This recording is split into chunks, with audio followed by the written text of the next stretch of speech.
Boa noite, meus irmãos e irmãs. Boa noite, gente. Eu acho lindo boa noite de vocês, viu?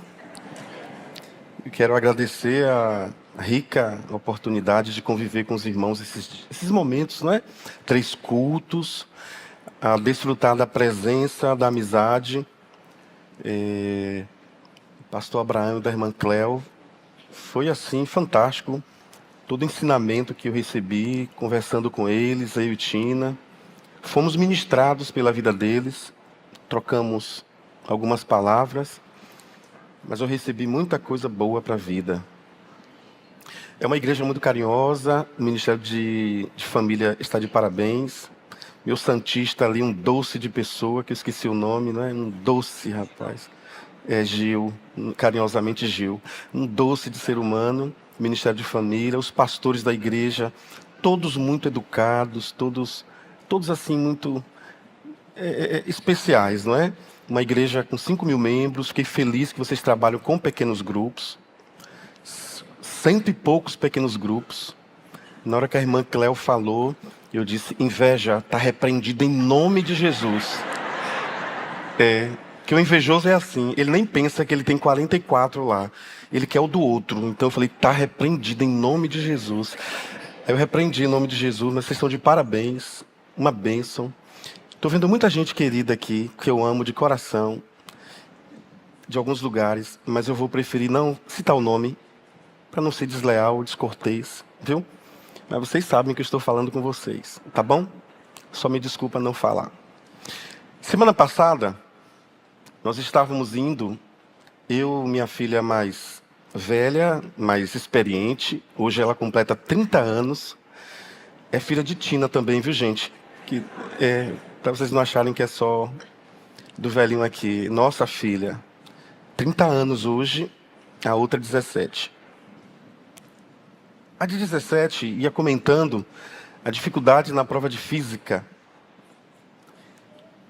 De repente, a mais velha disse, pai, lembra uma coisa que o senhor me ensinou quando eu estava no 8º ano? Eu disse, não. Ela disse, o senhor me ensinou, quando eu fui fazer uma prova, para eu procurar um lugar que não tem ninguém sentado ao lado. E visualizar Jesus sentado na cadeira ao lado. E pedir, Jesus, traz à minha memória o que pode me dar esperança. E o que pode me dar esperança aqui é o que eu estudei. Quando ela falou isso, eu achei tão maravilhoso. E ela disse, pai, incrível. Até na prova da OAB, quando eu olhei ao lado, a cadeira estava vazia. Pai, todo concurso que eu faço, tem uma cadeira vazia ao lado. Veja que dentro de um carro, aconteceu um culto, um Pentecostes. Porque algo que foi expressado, ensinado em um outro momento, penetrou na alma da minha filha mais velha e ela estava passando aquilo para a mais nova. Pela manhã, quando nós falamos sobre esses valores eternos, esse shemar que Moisés passa para o povo, ensine aos seus filhos, aos seus netos, na minha cabeça eu decalquei o que eu queria, com a direção de Deus, passar para a igreja. Que no primeiro momento eu gostaria muito que vocês entendessem que a cultura não é um problema. Que a modernidade não é um problema em si. As nossas escolhas e decisões que se configuram, se constroem esse problema. E Deus vai orientando o seu povo a viver numa dimensão onde a relação com Deus, a relação com os valores eternos, vai nos dando habilidade e discernimento para lidar com a modernidade. No segundo momento, nós pensamos e refletimos sobre, independente da modernidade, da cultura, do tempo presente, da hipermodernidade, ela vai aos poucos nos afastando dos valores, dos princípios, tomando o nosso tempo, tomando a nossa qualidade energética, ganhando espaço no que nós sentimos, no que nós pensamos. E é preciso ter uma vida no colo de Deus. É preciso ter saudade de Deus para, num mundo como vivemos, É preciso o tempo todo estar voltando à casa do pai, lembrando que esse pai está na varanda me esperando. Porque eu saio para trabalhar, é como se eu tivesse deixado a casa do pai, enfrento os meus leões, e eu preciso voltar para casa lembrando, meu pai está na varanda me esperando. E ele está sempre me esperando com um beijo, com um chinelo, com um anel e com uma roupa nova. Essa experiência de viver esses valores vai me dar capacidade para os enfrentamentos da vida. E aí nós pensamos um pouco, quando as tragédias batem à nossa porta, não importa o que está acontecendo no mundo, não importa a política, não importa nada. Nós nos trancamos no sofrimento e tudo perde sentido. Por isso que é importante esses valores intrínsecos, eternos, governar a nossa vida. Deus ele tem interesse em governar a vida dos cristãos. O Espírito Santo tem interesse em fazer os cristãos lembrarem o governo de Deus e tudo que o governo de Deus vem nos ensinar. Jesus vem como um protótipo, um modelo. Como Filipenses capítulo 2, verso 5 diz, de sorte que haja em vós o mesmo sentimento que houve em Cristo Jesus. Tem muitos comentaristas que colocam que ali o texto não está falando de emoção, de afeto, de sentimento. Eu não sou dono da verdade, mas eu acredito que o texto ele quer dizer, mais intrinsecamente, que haja na sua vida o mesmo jeitão de Jesus ser. Seja no pensar, seja no sentir, a elaboração das questões, as reações, do jeito que Jesus se comportou, tente fazê-lo também.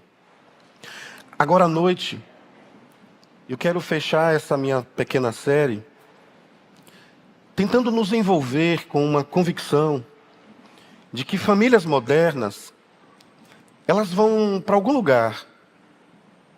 Nós vamos receber várias famílias aqui na igreja. Famílias estendidas, extensivas, monoparentais.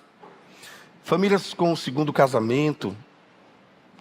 Família que já passou por tragédias e vem com uma viuvez. Família que não consegue gerar automaticamente, geneticamente um filho.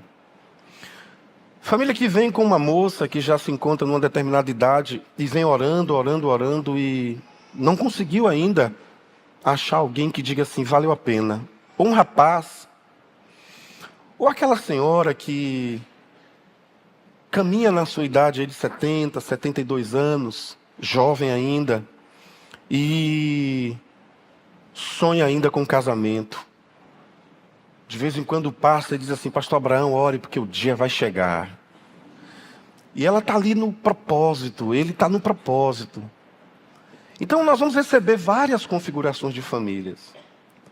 E o que a igreja precisa? A igreja não precisa de desespero. A igreja precisa de clareza. Porque, meus irmãos, a vida fora desse ambiente é como se fosse um vale de pessoas que estão secando. Secando por suas dores, por seus problemas, por seus dilemas. Secando porque buscam a eternidade, como o Salomão diz, que Deus colocou no homem o interesse pela eternidade. Secando pelos desencontros, dissabores, mazelas e misérias da vida. Nós temos uma sociedade que, se nós formos olhar espiritualizando, se nós formos olhar com piedade, se nós chegarmos em alguns lugares em Salvador, e eu queria te dizer que nesse momento eu não estou me referindo, por exemplo, a um lugar que você diz ali a Cracolândia.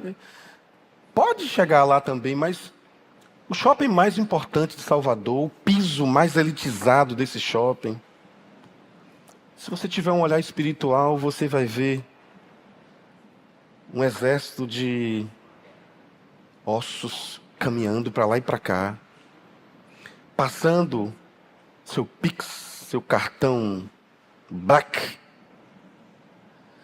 entrando nos seus carros, ou no metrô, ou na bicicleta, mas chegando em casa com uma angústia tão profunda no coração, precisando de alguém que lhes diga: Jesus perguntou por você. E eu quero saber como é que você está. Vamos abrir a palavra de Deus em Ezequiel capítulo 37. Como nós temos a Bíblia, a palavra de Deus é o nosso norte, é a nossa base, é a nossa estrutura. Eu penso que a igreja não precisa se preocupar muito com as atipicidades sociais.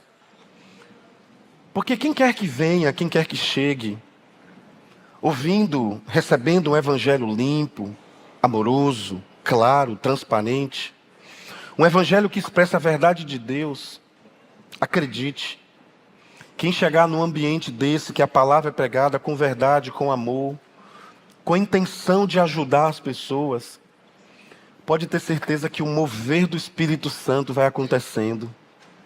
O mover do Espírito Santo vai acontecendo na vida de uma pessoa quando a Bíblia é pregada. Quando a palavra de Deus é pregada, meus irmãos, nós não precisamos ir para a corrente dos 70 apóstolos, 70 pastores. Eu creio que enquanto esse ministério de música, adoração, cantava aqui, eu creio que Deus pode resolver curar um câncer aqui nessa noite. Eu creio que quando o pastor Abraão ou um dos pastores estão aqui abrindo a Bíblia, sem nenhum tipo de sensação epidérmica, simplesmente lendo a palavra, pregando a palavra, eu creio que o Espírito Santo pairando aqui, ele pode curar, ele pode transformar, ele pode modificar, ele pode ressignificar, porque ele é maravilhoso conselheiro, ele é Deus forte, ele é Pai da eternidade. Esses valores que nós estamos chamando de valores eternos, eles são eternos. Eles têm pai. Ele é príncipe da paz. Diz assim a palavra de Deus em Ezequiel 37. Veio a mim a mão do Senhor e me levou no meio de um vale que estava cheio de ossos. Ele me fez andar ao redor deles. E eu pude ver que eram muito numerosos na superfície do vale. E estavam sequíssimos. Então me perguntou: filho do homem, será que estes ossos poderão reviver? Respondi: Senhor Deus, tu o sabes.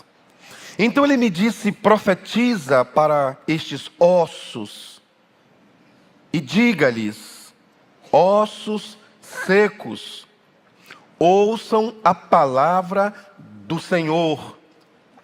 Assim diz o Senhor Deus a estes ossos: eis que farei entrar em vocês o Espírito, e vocês viverão.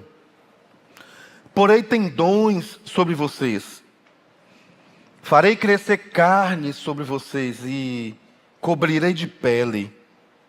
Porei em vocês o Espírito, e vocês viverão. Então vocês saberão que eu sou o Senhor. Então profetizei, como me havia sido ordenado.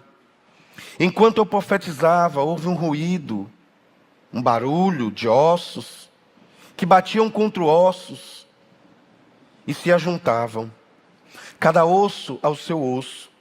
Olhei, e eis que apareceram tendões sobre os ossos. Cresceram as carnes, e eles se cobriram de pele, mas não havia neles o Espírito. Então ele me disse: profetize ao Espírito, profetize, filho do homem, e diga ao Espírito: assim diz o Senhor Deus, venha dos 4 ventos, ó Espírito, e sopre sobre estes mortos para que vivam.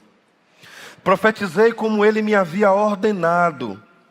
O Espírito entrou neles, eles viveram e se puseram em pé, formavam um exército enorme. Um enorme exército.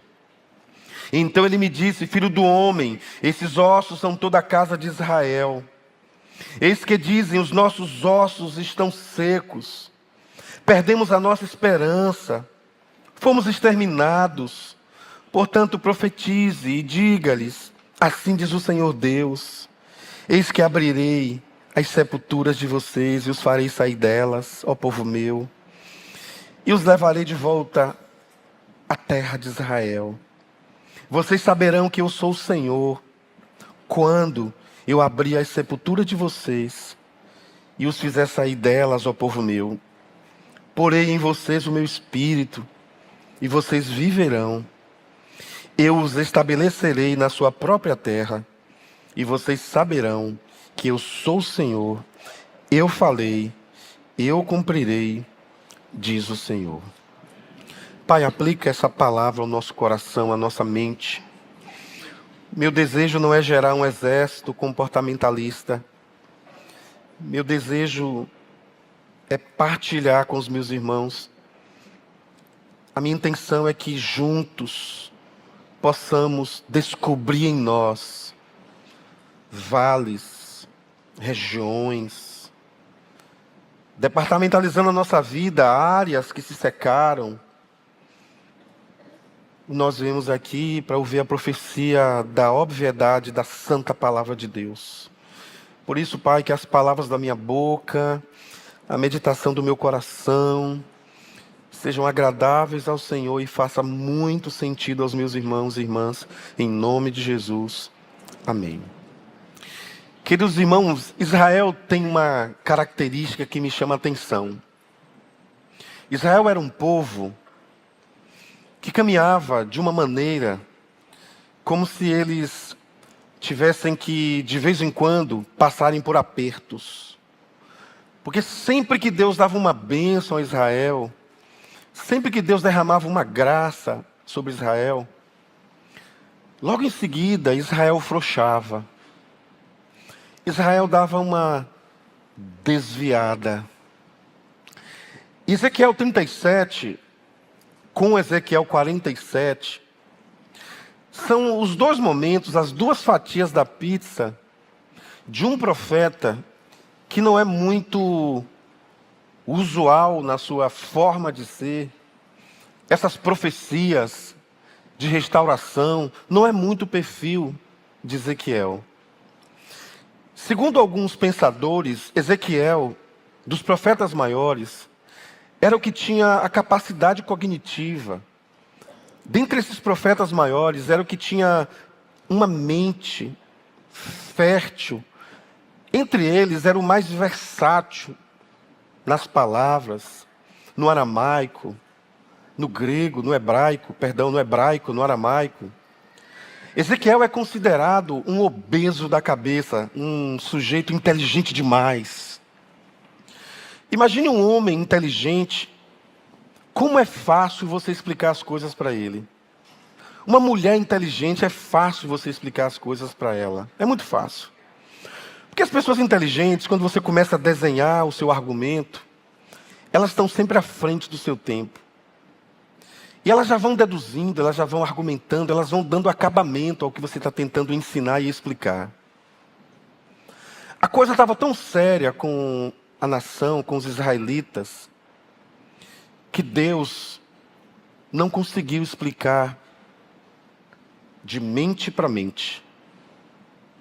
Ele não conseguiu introjetar, fazer o profeta entender que ele era Deus, de valores tão eternos, que não importa a diáspora de um povo, o sofrimento de um povo, o aparente desaparecimento de um povo, a morte em série de um povo. Deus é capaz de fazer um povo ressuscitar, ressurgir e se tornar de novo um forte exército. Mas na mente de Ezequiel, isso era quase impossível. E o que é que Deus faz? Ele não despreza a capacidade cognitiva. Ele não despreza a inteligência de Ezequiel. Mas existem momentos em nossa vida, meus irmãos, que o homem natural não consegue entender as coisas de Deus. Eu posso estar terminando um pós-doc e sair dali, daquela aula maravilhosa, me deparar com um pedinte na rua e num pós-doc esquecer o que Mateus 25 a partir do 35 diz: eu tive fome e tu não me destes de comer. Eu posso passar por vários cursos, graduações diversas, e ter uma pessoa na família passando uma dificuldade, um casal separando, um colega na escola passando por um processo depressivo, alguém na faculdade dizendo: olha, fulano está com ideação suicida. Essa geração está secando o nosso sentimento, está secando a nossa fé, está secando a nossa visão de reino. Nós estamos nos tornando secos, um povo que não derrama mais lágrimas pelo sofrimento alheio. As famílias modernas, elas que se virem, não são nossos problemas. As famílias que estão desfiguradas, destratadas, elas que caminhem. Então Deus resolve, pela misericórdia dele, e isso veio muito claro à minha mente. É como se fosse um movimento sem deslocamento. Há um deslocamento espiritual, mas não há um deslocamento físico. Essa é a imagem que eu tenho de Ezequiel 37. Enquanto Ezequiel 47, o filho do homem, margeia aquele rio, e ele vai andando, e a água vai batendo na canela, vai subindo, chega um momento que ele diz assim: a água subiu tanto que não dá para passar nem nadando. Aí ele leva de volta à margem do rio, dá um passo atrás e diz assim: veja aí, a água que era salgada, o mar morto, está dando vida. As árvores estão dando frutos, não por regionalismo, não por temporada. Estão dando frutos 12 meses no ano. É a abundante graça de Deus. Aqui, ele é levado por Deus em espírito. E o texto está dizendo, muito claro, ele me levou em espírito. Irmãos, 12 vezes eu contei, e como eu não sou muito de exatas, depois você pode me corrigir depois do culto, pastor, eu contei, são 14, são 11, mas eu contei 12 vezes a palavra osso, ou o plural, ossos, 12 vezes. Eu fico pensando, meus irmãos, por que Deus fez questão de massificar, de inculcar ossos, osso, ossos, osso, 12 vezes. 3 vezes aparece a expressão ruach, vento, espírito. Uma das vezes aparece para levar, para conduzir. Então eu aprendo que o Espírito Santo, esse valor eterno, ele conduz a minha vida. Ele conduz a minha vida na família, ele conduz a minha vida na universidade, no cursinho, na escola, na aposentadoria, lá na fila do banco, no namoro. Ele conduz a minha vida. Depois ele tem esse vento para ensinar. Olha, você vai fazer isso e isso e isso. É o Espírito Santo nos fazendo lembrar tudo aquilo que nós lemos na Sagrada Escritura.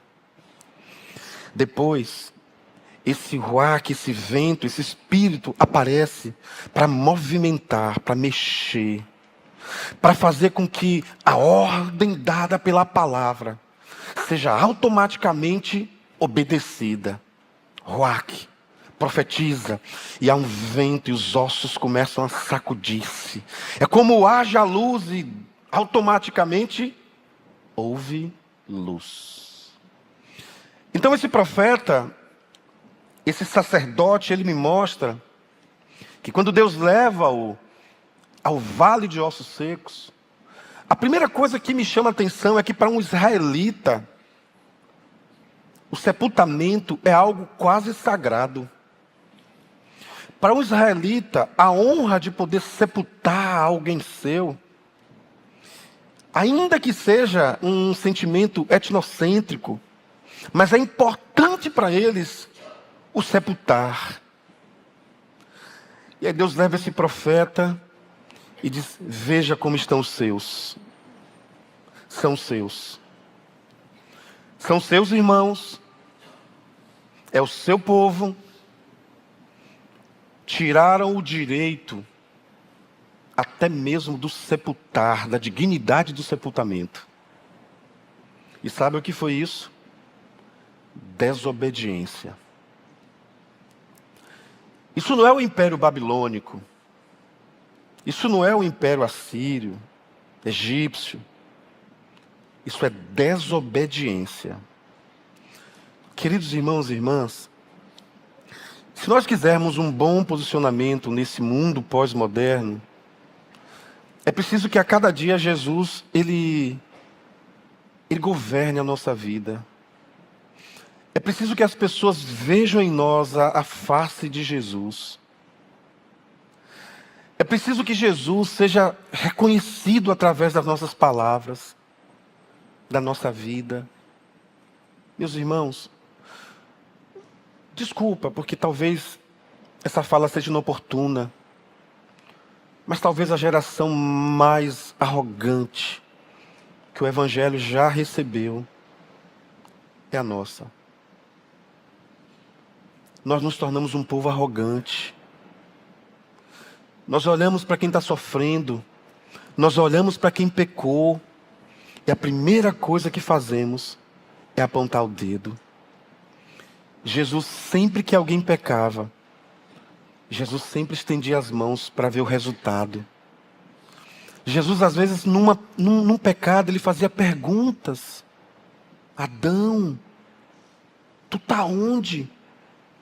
Onde estás? Gente, ele é onipresente. Ele sabe onde Adão está. É porque Deus não pergunta porque ele quer respostas. Ele pergunta porque ele quer reflexões. Você está onde, filho? Então agora ele faz uma pergunta para Ezequiel. Ezequiel, esses ossos poderão voltar a ter vida? Veja quanto tempo eles estão aí. Eles podem voltar a ter vida. Ele quer uma reflexão. A resposta de Ezequiel é: tu sabes, Senhor. É como se Ezequiel dissesse assim: Deus, os meus saberes, o meu conhecimento, os meus cursos, as minhas imersões em vários e vários lugares que eu ganhei muito conhecimento, não é capaz de me dar a técnica suficiente, a estratégia suficiente, a química suficiente para dizer isso aqui vai ficar em pé, porque só são ossos e são sequíssimos. Tu sabes, Senhor. E quando nós entregamos algo nas mãos de Deus, meus irmãos, Ele sabe o que fazer.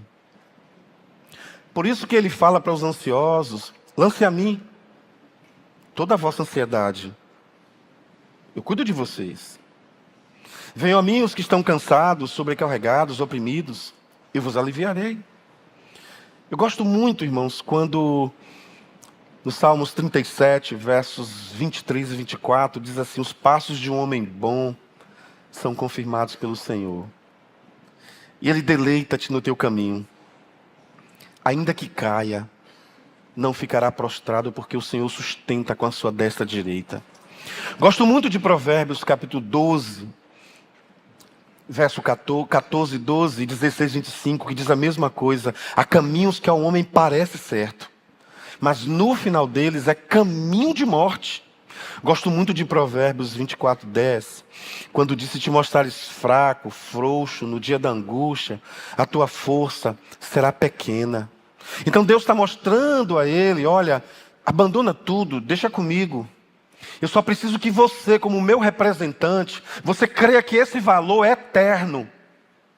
E o que é eterno não tem início.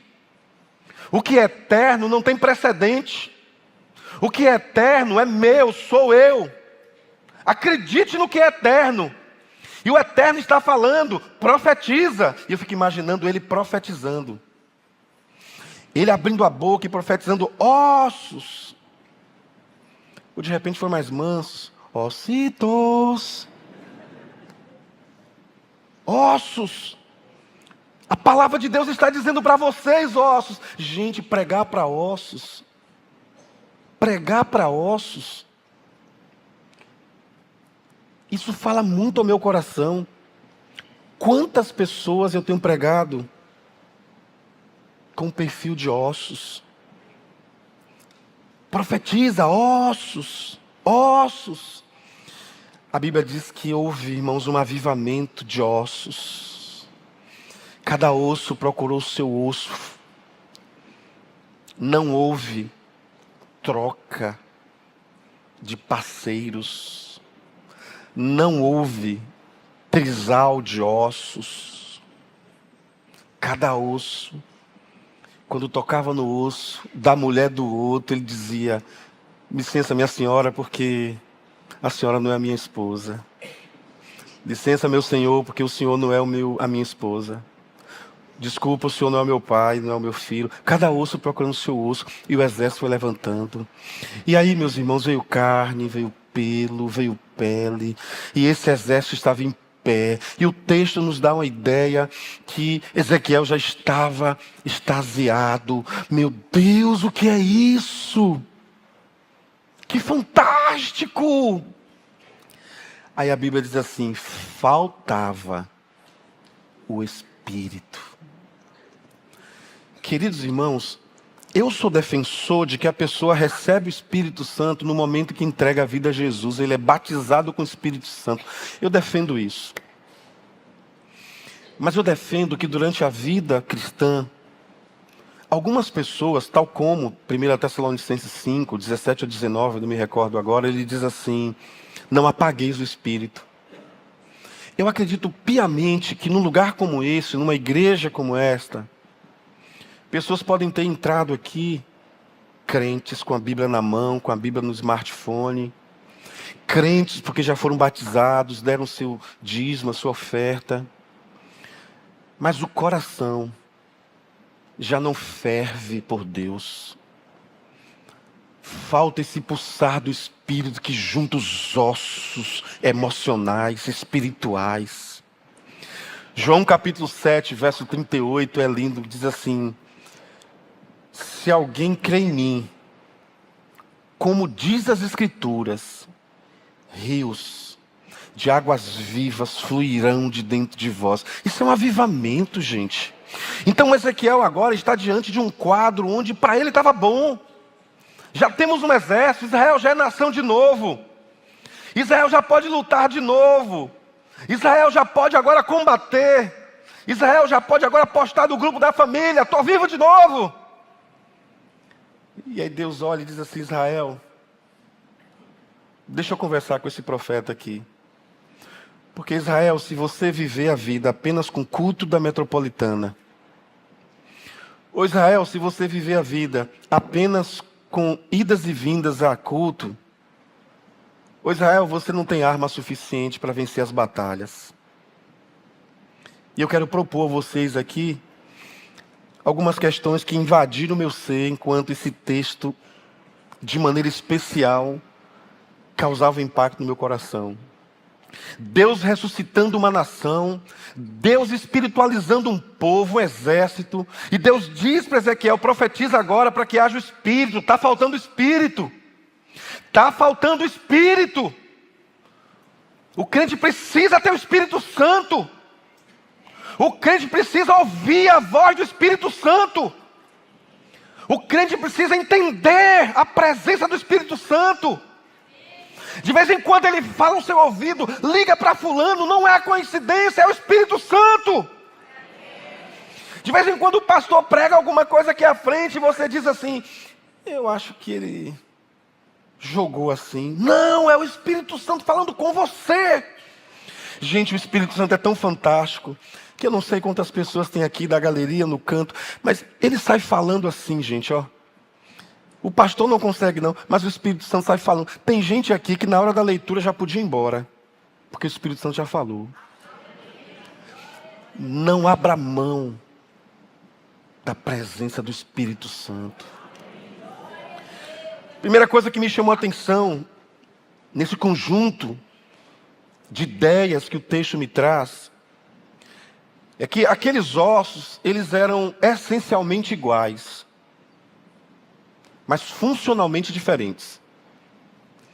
Cada um daquele osso numa multidão, essencialmente muito parecidos, eram só ossos sequíssimos. Mas ali iria se formar corpos. E corpo tem cabeça, e o cabeça é Cristo. E cada um daqueles vai funcionar diante de uma direção dada por Cristo. Segunda coisa que me chama a atenção é que o evangelho que aqui está me mostra como nós, cristãos, precisamos fazer uma boa gestão da fé. E fazer uma boa gestão da fé é olhar a fé no completo. É olhar a fé nos recantos, no cantinho, no centro. É ter esse olhar para uma fé que nos faz chorar ao ler a palavra de Deus. Uma fé que nos mostra que ela é o firme fundamento de algo tão profundo que eu acho impossível, mas eu acredito porque Deus falou. E inclusive no verso 6 de Hebreus 11, ele diz: sem fé é impossível agradar a Deus. Então o Espírito Santo, ele vem para despertar em mim uma fé completa, uma fé como Paulo diz: agora pois permanece a fé, a esperança e o amor, os três, mas o maior deles é o amor. Então uma fé que tem amor, uma fé que gera esperança. Eu gosto de Atos 13:41, meus irmãos. Eu vou retirar o contexto, mas aplicando aqui, eu acho que eu consigo não ser, vamos dizer assim, deselegante teologicamente. Mas Atos 13:41 diz assim: vede, ó desprezadores, anunciai, permanecei, porque eu opero uma obra em vossa vida, obra tal que se alguém contar, você não iria acreditar. Eu gosto tanto desse texto, irmãos, que se alguém disser para mim: ô Hermes, vamos ali no cemitério, porque eu vou fazer um monte de ossos, se tornar gente, se tornar um bando de crente, eu não iria acreditar. É o que acontece com Ezequiel. Deus faz um milagre. Lucas 1:37 diz: para Deus não há nada impossível. Então eu aprendo isso, aprendo que muitas vezes reconhecer a nossa situação, reconhecer o nosso momento, reconhecer onde estamos, como estamos, é fundamental para experimentarmos esse eterno para os enfrentamentos da modernidade. Reconhecer qual é a nossa condição é perceber que às vezes, eu e você, talvez não completamente, mas às vezes uma área da vida, só uma, é como se fosse um osso seco naquela área. E isso já é suficiente para nos desconectar com Deus.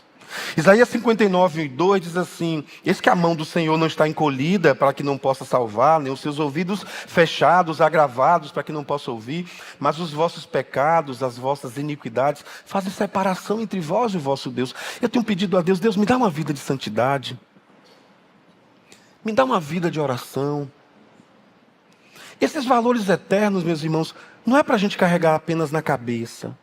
Lembre que pela manhã, em Deuteronômio 6, ele diz assim: esses valores eternos, conta para os seus filhos quando você estiver nos momentos de lazer, passa através dos afetos, coloca na entrada da porta da casa, coloca lá: seu filho come muito, bota um versículo à porta da geladeira, troca de 15 em 15. Vai mudando a estratégia, porque esses valores eternos, eles devem ser utilizados. O culto doméstico, meus irmãos, é uma ferramenta extraordinária para a família. Irmãos, a leitura bíblica é uma ferramenta extraordinária para a família. Lá em casa, a nossa leitura bíblica ela é bem simples. Um pastor amigo nosso passou lá em casa e nosso culto doméstico dura 9 minutos. 9 minutos. Como nós temos muita condição, então eu convido cantores assim famosos. Eu convido esses cantores bem famosos, aí vão lá em casa cantar. Eu ligo a TV e coloco eles lá. 2, 3 minutinhos, eles participam do culto. 3 minutinhos. Depois a gente lê um texto bíblico. Cada um diz o que entendeu e oramos. Rapaz, eu tomei uma repreensão. Ele disse: isso não é culto doméstico em casa de pastor. Culto doméstico tem que ter no mínimo 25 minutos. Tá bom. A esposa dele me chamou e falou bem assim: ô pastor, fiquei tão feliz em ver vocês fazendo culto doméstico.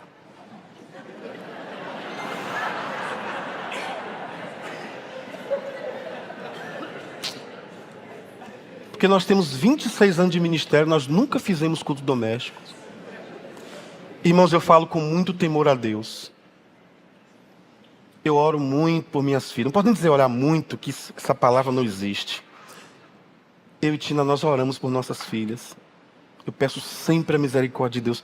Nossas filhas são uma bênção em nossa vida, gente. Eu oro muito pelas filhas daquele colega. Porque no mundo de hoje eu não posso nem citar aqui para que isso não dê margem para pensamentos diversos. Mas o preço que aquele colega paga hoje com as filhas corta meu coração. O culto doméstico, meus irmãos, é a igreja de Jesus reunida no lar. E o que isso tem a ver com esse texto? É que aquele vale de ossos secos está convidando Ezequiel. Ezequiel, volta a acreditar no que é seu, no seu povo, no seu exército, no seu espírito, no Espírito de Deus. Volte a acreditar no seu Deus. Outra coisa que me chama a atenção nesse texto, diante de tantos desafios, é o poder da palavra de Deus. A palavra de Deus é poderosa. Nós tivemos uma experiência num lugar que fomos, e foi uma experiência muito difícil para a gente. E naquele momento, meus irmãos, nós tínhamos a sensação de um assalto. Primeira coisa que veio à minha mente foi o Salmo 91, verso 7. Na hora eu recitei: 1000 cairão ao meu lado, 10.000 à minha direita, mas eu não seria atingido. Nós estávamos em Belo Horizonte. O motoqueiro passou assim, levantou a arma e disse: vocês são crentes? Não vou assaltar não, porque eu também sou. Falei: Pai do Senhor, Deus abençoe. Palavra de Deus, meus irmãos. O poder da palavra de Deus. E Deus disse para ele: ô Ezequiel, não profetiza. Não profetiza, eis que o profeta está dizendo, não. Profetiza, assim diz o Senhor. Assim o Senhor mandou dizer. Irmãos, há um poder na palavra de Deus. Leia a palavra de Deus. Mas não leia a palavra de Deus para o outro. Não leia a palavra de Deus para saber. Não leia a palavra de Deus apenas para entender. Leia a palavra de Deus para se conectar com Deus. Às vezes eu estou lendo a palavra de Deus, eu viajo. Um dia desse eu estava lendo Neemias, e Neemias começou a chorar. Eu sentei no banco, dei uma bandada em Neemias, falei: Neemias, chega um pouquinho para lá. E eu comecei a sentir o choro de Neemias. Um dia desse eu estava conversando com Pedro. Falei: Pedro, tu vai sair do barco, Pedro? Pedro, tu vai afundar, eu já li. Pedro nem olhou para mim. Não é que Pedro desceu do barco, irmão. Quando deu o primeiro passo, começou a afundar e gritou. Eu falei: não falei? Então eu vou lendo a Bíblia, irmãos, viajando na palavra de Deus. Irmãos, é maravilhoso ler a Bíblia. É maravilhoso ler a palavra de Deus. A palavra de Deus é maravilhosa. Um dia desse alguém me perguntou assim: pastor, você faz que treinamento para lembrar os versículos bíblicos? Eu falei: rapaz, eu nem sei. Porque eu nem sei que eu sei o versículo bíblico. É, pastor, quando o senhor está pregando, o senhor fala um bocado de versículo. Eu fui assistir minha pregação. Eu falei: caramba, eu sabia desse texto. Aí o Espírito Santo disse: não, filho, tu lembra que eu falei que eu vou fazer lembrar? Quem lê na hora que precisa, vem. Para finalizar minha palavra, irmãos, o culto doméstico é um desafio para a nossa vida. Para vencer essa sequidão. Acordar e deixar o celular dormindo, no primeiro momento, é um desafio para vencer essa sequidão. Nós estamos numa geração que acorda, antes de qualquer outra coisa, pega o smartphone. O desafio para vocês nessa noite, é o nosso desafio, acordar e dizer: celular, fique dormindo, porque eu vou ali conversar com Deus. Outro desafio que chama a minha atenção nesse texto: não se distrair com as coisas da modernidade, nem com as coisas da igreja. Servir é importante, mas tem muitas famílias se desviando dentro da igreja, como uma dracma perdida. Tem pessoas que estão se escondendo em ministérios. Aqui acredito que não, mas se escondendo em ministério para não ter uma convivência confrontadora na família. Outra coisa que chama a minha atenção é a oração calma, serena. A oração que não é feita na correria, não é aquela oração do almoço, é aquela oração que você fala 5 minutinhos, 10 minutinhos, 15 minutinhos, depois silencia para Deus falar com você. Uma outra coisa, irmãos, é a leitura pausada, com porções. Uma leitura que gere em você um quebrantamento. Não tem essa correria, eu respeito. Mas não tem essa correria, vou ler a Bíblia 2 vezes durante o ano. Leia. Mas tem aquela leitura que talvez vai passar um ano todo num livro da Bíblia. Lendo e chorando. Lendo e dizendo: Deus, tem misericórdia de mim. Tem misericórdia de mim. Ezequiel me ensina que talvez num lugar como este tenhamos ossos sequíssimos entre nós. Talvez aquele que vos fala tem áreas na vida com ossos sequíssimos. E o mesmo Espírito Santo que operou no tempo de Ezequiel, Ele quer que eu diga para vocês e para mim nessa noite: Ele continua atuando, Ele não desaprendeu a fazer milagres.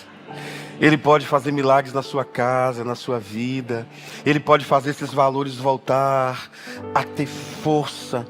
Não desacredite do seu filho. Pastor, mas ele já tem tantos anos nas drogas, já sumiu pelo mundo, é um osso seco. Não desista dele. Talvez você está num casamento que você casou com um narcisista, uma narcisista. Você diz: pastor, cansei. Não desista. Não desista do seu paiinho, da sua maninha, mas ele chega em casa bêbado, ele quebra tudo, eu odeio ele.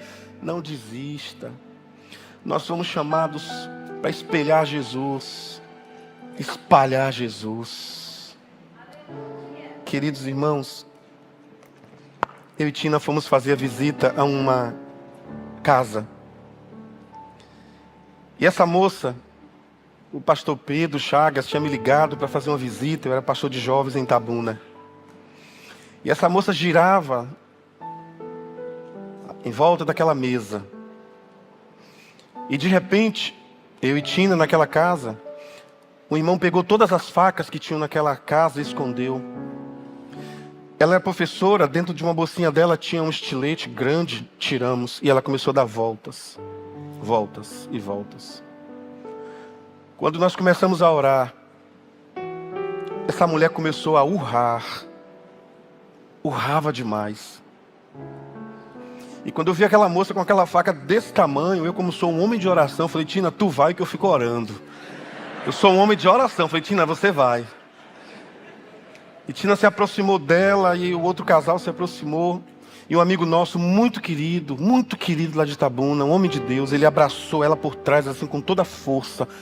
Fui eu quem vi, meus irmãos. Ela fez isso, ó.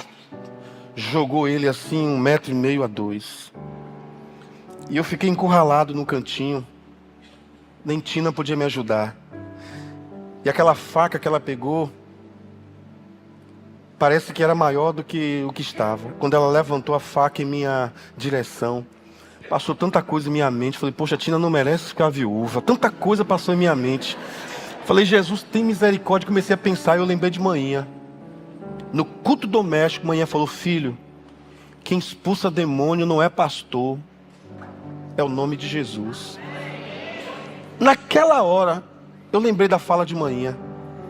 Quando ela veio me empurrar a faca assim, eu fechei os olhos, eu falei: eu te repreendo em nome de Jesus. Mas eu falei pensando em receber a facada aqui, viu, gente? Eu te repreendo em nome de Jesus. Falei sem fé nenhuma, só falei. Eu te repreendo em nome de Jesus. Já fiquei pensando. Quando eu olhei, irmãos, ela tinha caído, o rapaz pegou a faca e ela disse: o que foi que houve? O que foi que houve? Você acredita, eu não tinha nenhuma fé no meu coração. Eu não tinha, eu estava com medo. Mas os valores eternos, meus irmãos, eles não precisam da minha coragem. Porque o valor eterno é a minha força. Como Paulo diz, eu já aprendi a me contentar com o que tenho. Lá no 13 ele disse, eu posso todas as coisas naquele que me fortalece. Você pode fechar os seus olhos? Eu passei um pouco do meu tempo. Eu não sei qual é a real motivação para que você venha a este lugar. Mas se você, nessa noite, recebeu uma palavra e gostaria de entregar a sua vida a Jesus, queria que você fizesse uma oração comigo na sua mente. Faça apenas na mente. Senhor Jesus, eu me arrependo dos meus pecados. Eu entrego a minha vida nas tuas mãos. Senhor Jesus, eu me arrependo dos meus pecados. Eu entrego a minha vida nas tuas mãos.